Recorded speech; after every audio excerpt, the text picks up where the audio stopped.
Первый финальный забег, 4 по 200 метров, среди мужчин. После передачи не выходим из своей дорожки.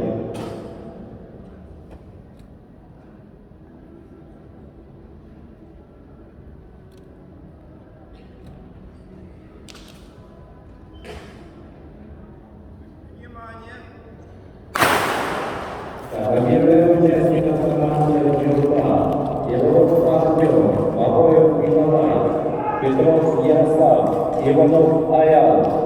Команда Сургут, первая команда, Султанов Николай, Захаров Ян,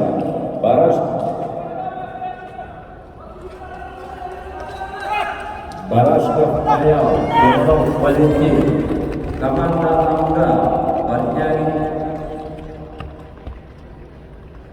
Портнягин Никита, Шамшиндинов Эрлан, Федоров Данил,